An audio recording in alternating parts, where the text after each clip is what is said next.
Hey guys, welcome to my online prep. क्या आप भी ऐसा सोचते हैं कि बीएफएम पेपर को 10 डेज के प्रिपरेशन में क्रैक नहीं किया जा सकता है? तो चलिए इस वीडियो को देखते हैं और इस वीडियो को देखने के बाद आप जरूर से मुझे बताएंगे कि क्या 10 डेज में अब आप क्रैक कर सकते हैं बीएफएम के एग्जाम को।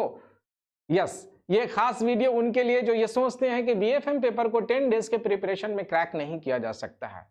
मैं आपको दावे के साथ कह सकता हूं कि इस वीडियो को देखने के बाद आप ये खुद को जस्टिफाई कर लेना कि ये 10 डेज के प्रिपरेशन में क्रैक हो सकता है कि नहीं।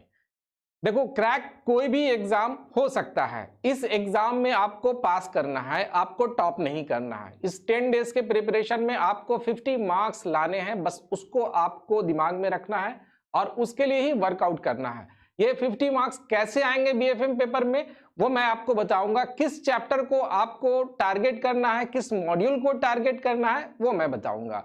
ये 10 डेज काफी क्रूशियल होगा। आपको टाइम सुबह और शाम ये दोनों टाइम देने पड़ेंगे बीएफएम पेपर के लिए, और आप यकीन मानो आराम से 50 प्लस मार्क्स आ जाएंगे इस पेपर में।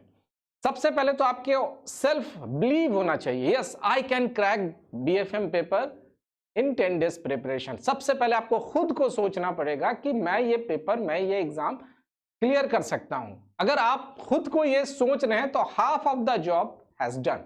आधा काम तो आपने कर दिया कि आपने सोच लिया। कोई भी दुनिया में कोई भी काम अगर आप खुद पहले ये यकीन नहीं करें कि मैं ये कर सकता हूं, तब तक वो काम कोई भी रहे वो आप नहीं कर सकते हैं।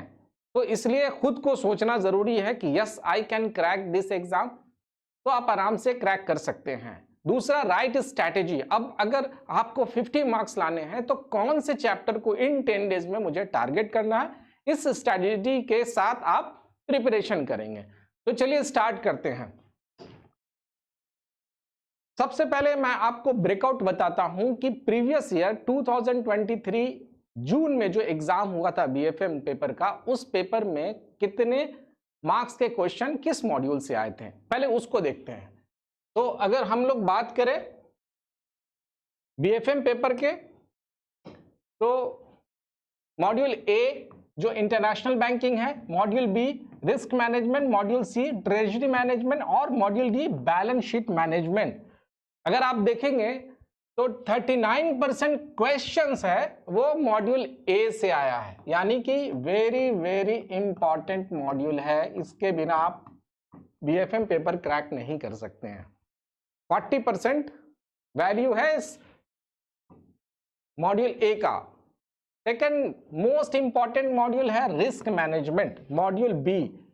24% क्वेश्चन रिस्क मैनेजमेंट से आया था, और मॉड्यूल सी से 29% और मॉड्यूल डी से 18%। मतलब टॉप मोस्ट प्रायोरिटी हम लोग इसको देंगे, फिर इसको देंगे, फिर इन दोनों को देंगे। तो ये ब्रेकआउट है। तो हम लोगों का टारगेट क्या है? 50 प्लस मार्क्स लाने का। हम लोगों का टारगेट क्या है? 50 प्लस मार्क्स लाने का। That's it. तो हम लोग को कितना पढ़ना है कि हमको 50 प्लस मार्क्स आ जाए, उतना ही पढ़ना है। तो इस मॉड्यूल में कौन कौन से चैप्टर हैं उनको आपको टारगेट करने हैं। सारे चैप्टर को नहीं कर सकते हैं आप 10 डेज के प्रिपरेशन में, सारे चैप्टर को नहीं आप अटेम्प्ट कर सकते हैं। बस 50% चैप्टर को आपको टारगेट करने हैं। 31 चैप्टर्स है पूरे बीएफएम में। 31 चैप्टर्स हैं बीएफएम के पूरे बुक्स में। आपको 15 से 16 चैप्टर ही टारगेट करने हैं इन 10 डेज में, ताकि आपको ये 50 प्लस मार्क्स आ जाए। अगर आपने प्रिपरेशन नहीं किया है या आपने पहले से प्रिपरेशन किया है, वो आपका कंप्लीट नहीं हुआ, बीच में आपने छोड़ दिया है, या फिर अब बस बिल्कुल पढ़ना ही चाहते हैं, तो ये है। जो पहले से पढ़ते आ रहे हैं उनके लिए ये सजेशन है कि इस वीडियो को देखने के बाद आप अपने जो प्रिपरेशन है उसका रिवीजन है, प्रायोरिटी लिस्ट में वैसे चैप्टर को ज्यादा फोकस करेंगे। तो ये हो गया ब्रेकआउट, जो पिछले बार क्वेश्चंस आए थे इस पेपर में मॉड्यूल वाइज। अब देखो स्ट्रैटेजी। सबसे पहले तो आपको देखना पड़ेगा कि जो मॉड्यूल ए है, इस मॉड्यूल ए तो मैंने पहले कहा कि VBI very very important.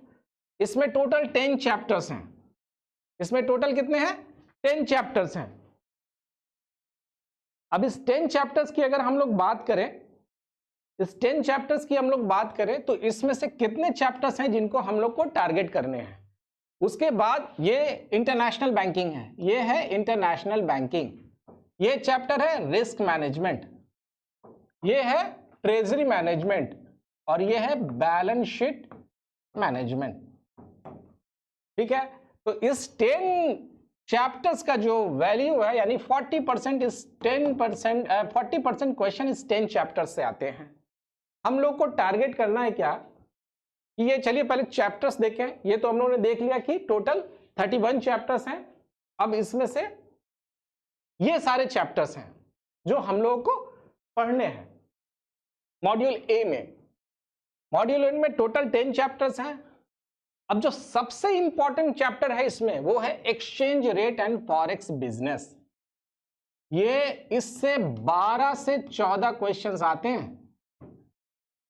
Can you believe 12 to 14 questions are asked from this particular chapter. तो कितना इंपॉर्टेंट है ये चैप्टर।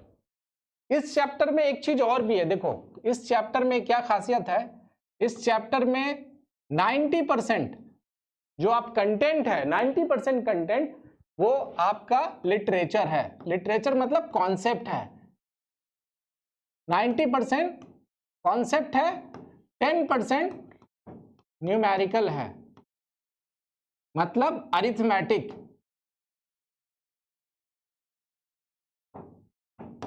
10% इस 10% क्वेश्चन, यहां से ही क्वेश्चंस आते हैं आपको न्यूमेरिकल क्वेश्चन और केस स्टडीज। इस 10% को बनाने के लिए 90% कॉन्सेप्ट को आपको समझना होगा, तब ये 10% बनाएंगे। और इसी से क्वेश्चन ही आते हैं, इससे ही क्वेश्चन ही आते हैं, इस 10% क्वेश्चन से आते हैं। मतलब ये 10% जो अरिथमेटिक है, लास्ट टॉपिक है इस चैप्टर का फॉरेक्स अरिथमेटिक, उसको बनाने के लिए आपको ये 90% कॉन्सेप्ट समझना होगा। अगर कॉन्सेप्ट क्लियर है तो 10 से 12 मतलब 12 से 15 क्वेश्चन आप आराम से सही सॉल्व करके आप एग्जाम में आ सकते हैं। तो ये कितना इंपॉर्टेंट है, इसको आप इग्नोर नहीं कर सकते हैं।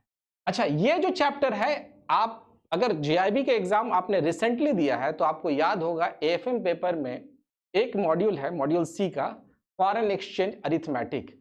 अगर वो आपको याद है तो 50% जॉब आप तो ऐसे ही कर लिया, क्योंकि आपको बहुत सारी चीज पता है। जैसे क्रॉस रेट आपको पता होगा, स्पॉट रेट पता होगा, फिर आपको फॉरवर्ड रेट पता होगा, फॉरवर्ड मार्जिन पता होगा, प्रीमियम डिस्काउंट, 50% कॉन्सेप्ट आपको पता है। इस वाले चैप्टर में थोड़ा डिटेल से दिया हुआ है एडवांस लेवल पे। अगर आपको वो चैप्टर याद है, उसमें आपने अच्छा किया है, तो ये तो आप बिल्कुल ही आसान तरीके से 12 से 15 मार्क्स आपका आ जाएगा इसी चैप्टर से। ये बहुत इंपॉर्टेंट चैप्टर है। उसके बाद इसमें अब इस 10 चैप्टर्स को मैं प्रायोरिटी लिस्ट में नहीं रखता हूं, आपको मैं इसमें से एक चैप्टर इसको टारगेट करना है। ये इस 10 चैप्टर्स में से 80% क्वेश्चन इसमें से सिर्फ 4 से 5 चैप्टर से ही आते हैं। एक चैप्टर तो मैंने आपको बता दिया। दूसरा चैप्टर है क्रॉस्पॉन्डेंट banking and NRI account.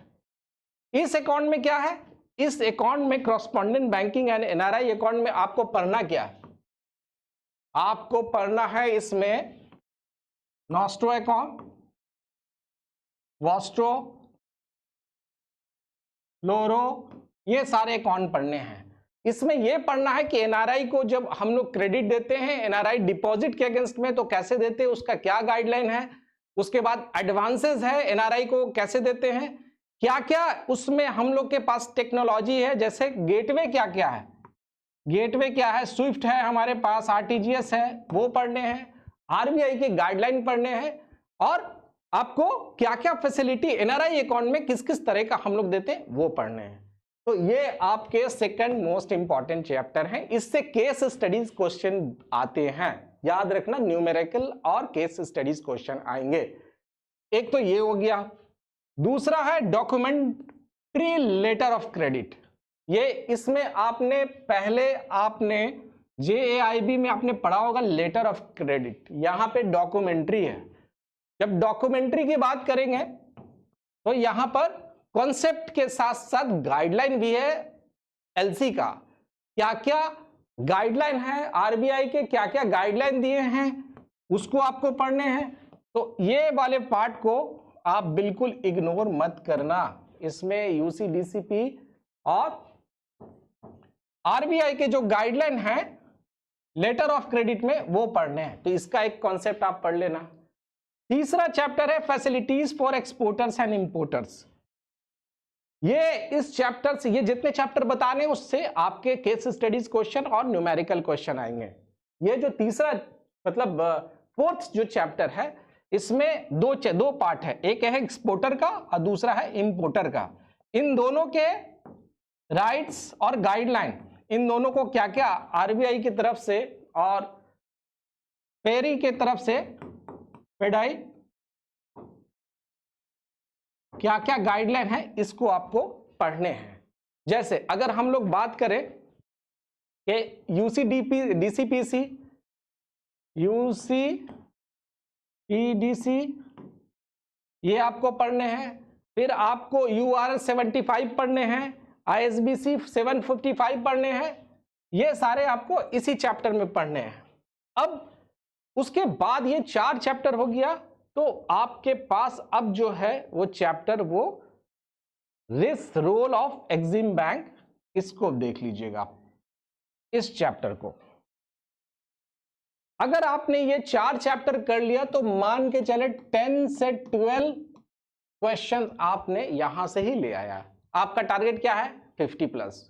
In 4 chapter को टारगेट कीजिएगा प्रायोरिटी पे। टाइम बच जाता है तो फिर बाद में कीजिए। मैं जो इतना चैप्टर बता रहा हूं उसको आप प्रायोरिटी पे कीजिएगा।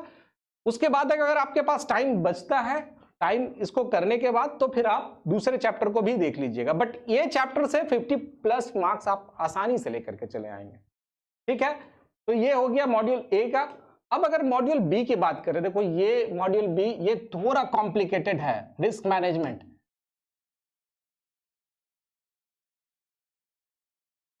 ये सेकंड मोस्ट इंपॉर्टेंट है।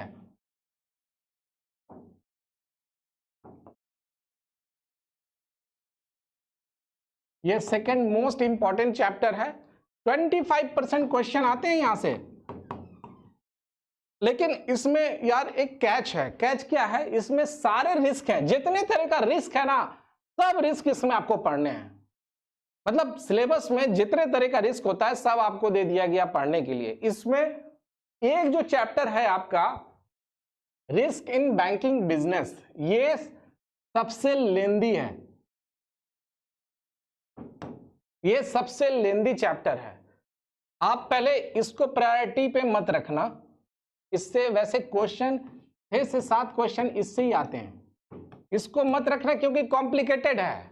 तो आप करेंगे इसको टारगेट में, पहले इसको करेंगे, फिर आप market risk, credit risk, operational risk, risk regulation in banking industry और लिक्विडिटी रिस्क, ये सारे चैप्टर को आप अपने रिवीजन लिस्ट में रखेंगे।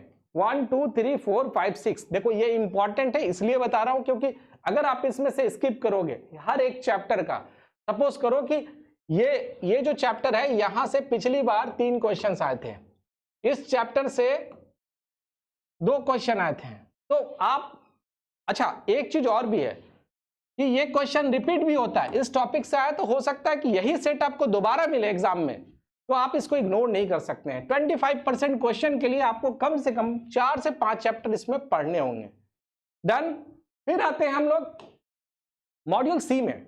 Module C treasury management, chapter 1 जो है आपका इंट्रोडक्शन टू ट्रेजरी मैनेजमेंट। इसमें कोई केस स्टडीज नहीं है, इसमें कोई केस स्टडीज नहीं आएंगे। केस स्टडीज आपके लिए इंपॉर्टेंट चैप्टर कौन कौन है? ट्रेजरी प्रोडक्ट्स, ये बहुत इंपॉर्टेंट चैप्टर है। डेरिवेटिव्स प्रोडक्ट, ये बहुत इंपॉर्टेंट चैप्टर है क्योंकि 4 से 5 क्वेश्चन इसी से आएंगे, ये बहुत इंपॉर्टेंट क्वेश्चंस है।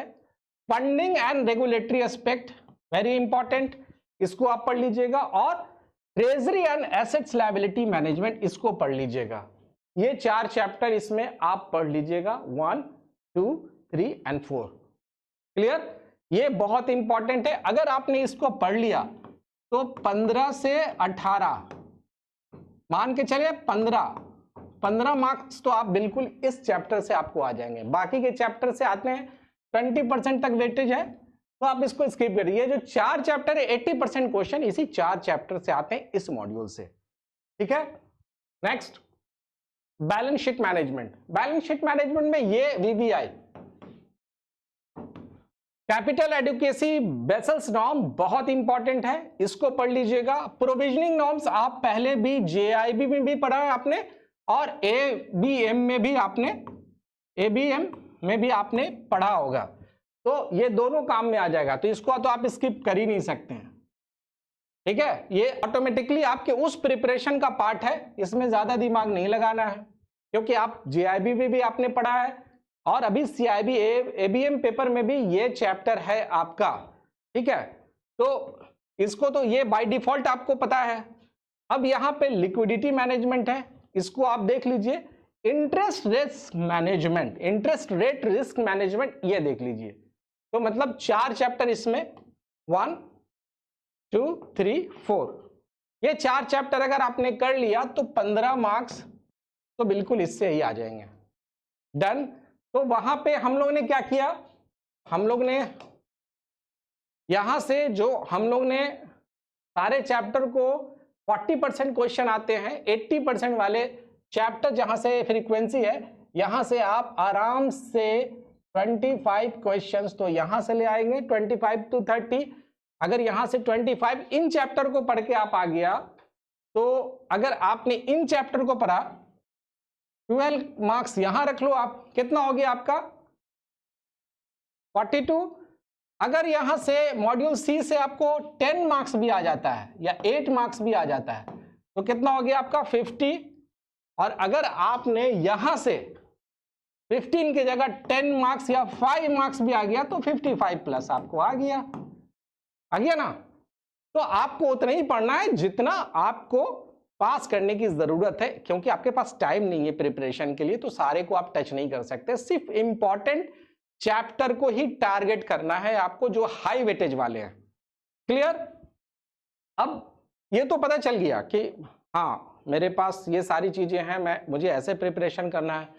प्रिपरेशन शुरू कैसे करें, अगर बिल्कुल नहीं किया तो देखो, मैं एक सजेशन देना चाहता हूं कि प्रीवियस ईयर क्वेश्चंस जरूर से एक बार देख के जाना, क्योंकि हूबहू वही क्वेश्चन 4 से 5 से क्वेश्चन आ जाता है हर एग्जाम में। तो प्रीवियस ईयर क्वेश्चन को रेफर करने का मतलब है कि जो इजी टाइप के क्वेश्चन हैं वो उसी हिसाब से आपको, खास करके जो लिटरेचर बेस्ड होते हैं, नॉन न्यूमेरिकल क्वेश्चन है, वो हूबहू 4 से 5 या 10 क्वेश्चन भी कभी कभी आ जाता है सेम 100 में। तो प्रीवियस ईयर क्वेश्चन का इतना इंपॉर्टेंस है। अब क्या है कि एग्जाम देखो, उससे फायदा भी है आपको, अगर आपने फर्स्ट टाइम दिया है तो आपको एग्जाम का पैटर्न समझ में आ जाएगा कि पैटर्न क्या है एग्जाम का, आपको उसकी फेमिलियरिटी मिल जाएगी। दूसरा है कि अगर ट्रेंडिंग, अगर कौन से क्वेश्चन से, कौन से टॉपिक से क्वेश्चन आ रहा है, वो आप देख के पता चल जाओगे कि ये टॉपिक से बार बार क्वेश्चन आ रहा है, तो फ्रीक्वेंसी आपको पता चल गई कि भाई इस फ्रीक्वेंसी से कौन से टॉपिक से ज्यादा फ्रीक्वेंसी है। दूसरा है असेसमेंट ऑफ प्रिपरेशन लेवल। आप अगर एक बार प्रीवियस ईयर क्वेश्चन आपने दे दिया, तैयारी हो गई, तो आपको ये पता चल जाएगा कि आप कितना मार्क्स ला रहे हैं। 60 प्लस मार्क्स अगर आपको प्रीवियस वाले में आता है, मतलब आप आराम से 50 प्लस एक्चुअल एग्जाम में लेके चले आ रहे हैं, क्योंकि कॉन्सेप्ट बेस्ड है, सारे कॉन्सेप्ट को आपने बनाया है, तो ये आराम से आ जाएंगे आपके। अब क्या है टाइम मैनेजमेंट। जब आप प्रैक्टिस करेंगे, फुल लेंथ मॉक टेस्ट देंगे, तो आपको ये टाइम मैनेजमेंट पता चल जाएगा कि एक क्वेश्चन को बनाने में मुझे कितना टाइम लग रहा है, 2 घंटे में मैं कितने क्वेश्चन को सॉल्व कर पा रहा हूं। तो ये इंपॉर्टेंस है। अब ये है कि ये क्वेश्चन आपको मिलेगा कहां, ये बहुत इंपॉर्टेंट है कि ये क्वेश्चन आपको मिलेगा कहां। क्वेश्चन आपको पीडीएफ आप डाउनलोड भी कर सकते हैं और अटेम्प्ट भी कर सकते हैं। ठीक है, तो आपको इसके लिए क्या करना होगा, आपको इसके लिए जाना पड़ेगा कहां, आपको इसके लिए जाना पड़ेगा माई ऑनलाइन प्रेप पे। इस वेबसाइट को आपको माई ऑनलाइन प्रेप को ओपन करना है, यहां मोर पे क्लिक करना है और आर्टिकल्स पे जाना है। आर्टिकल्स पे जब आप जाएंगे तो यहां पे download CIB previous year question paper है, इस पे जब आप क्लिक करेंगे तो देखिए यहां पे आपको नीचे जाना है। यहां पे आप फुल लेंथ मॉक टेस्ट को अटेम्प्ट भी कर सकते हैं और डाउनलोड भी कर सकते हैं। तो जिस पेपर का आपको चाहिए वहां पे डाउनलोड पे क्लिक कर दीजिए। यहां कुछ डिटेल्स आपको देने हैं, डिटेल्स आप देंगे, उसके बाद ये डाउनलोड हो जाएगा। ठीक है। अगर आप इसको अटेम्प्ट करना चाहते हैं तो आप अटेम्प्ट भी कर सकते हैं। ये देखिए इतने सारे फ्री मॉक टेस्ट है, आप चेक भी कर सकते हैं। हर एक chapter wise mock test free दिया हुआ है, इसको भी चेक कर सकते हैं। तो ये तो हो गया मॉक टेस्ट के जो प्रीवियस ईयर क्वेश्चंस के। अब आते हैं हम लोग ये मॉक टेस्ट। अब इस एग्जाम के प्रिपरेशन के लिए आपको क्या करने होंगे। आपके पास टाइम कम है, 10 डेज बचे हैं। ये सुबह के टाइम को यूटिलाइज करना और शाम के टाइम को यूटिलाइज करना है। मतलब बैंक में जाने से पहले और ऑफिस से लौटने के बाद जो आपको टाइम मिलता है वो आपको प्रिपरेशन में देना है। अब आपके पास वीडियो देखने का पूरी तरह से रेफर करने के लिए कोई मटेरियल्स उतना टाइम नहीं है। तब आप क्या करेंगे, आप मॉक टेस्ट, चाहे आपके पास टाइम रहे ना रहे, चाहे आपके पास वीडियो कोर्स है नहीं है, चाहे आपके पास स्टडी मटेरियल है नहीं है, दैट डजंट मैटर। ये जो है इसका इंपॉर्टेंस है, इसको आप इग्नोर नहीं कर सकते हैं। ये आपको चाहिए ही चाहिए। वो इसलिए क्योंकि अगर आप मॉक टेस्ट देते हैं, यही मॉक टेस्ट है जो आपको क्या करेगा, 50+ मार्क्स लाने में हेल्प करेगा। तो अगर हम लोग बात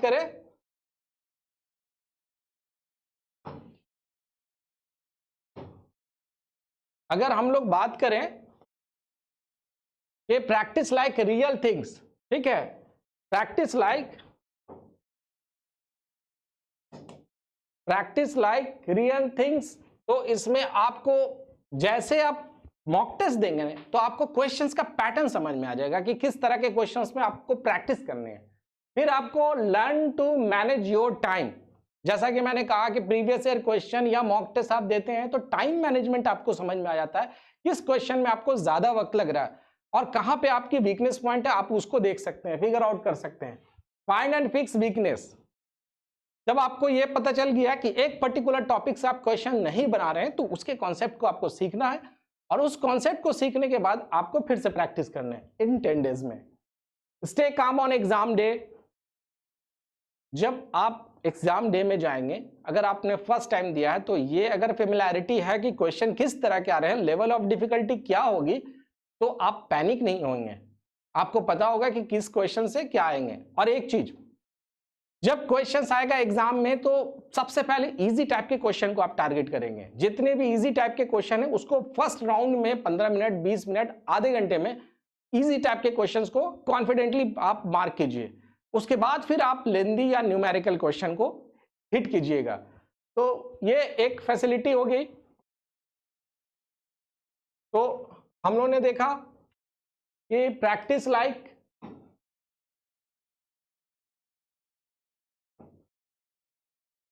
stay calm on exam day, see how you are doing, ये पता चल जाएगा किस तरह से आपकी प्रोग्रेस है। गेट इंस्टेंट फीडबैक, आपको तुरंत फीडबैक मिल जाता है कि कहां मैंने गलती की। अगर आप पेपर बेस्ड बना रहे हैं तो उसमें आपको गलती कहां है आपको ढूंढना पड़ेगा, इसमें आपको इंस्टेंट फीडबैक मिल जाता है। Get used to test format पता चल जाएगा। अब ये है कि इस पर्टिकुलर टेस्ट में आपको यूज टू होने के लिए क्या चाहिए होगा, टेस्ट चाहिए होगा। टेस्ट आपको आएगा कहां से मिलेगा टेस्ट, तो आप सीधा सिंपल माई ऑनलाइन प्रेप के वेबसाइट पे जाइए।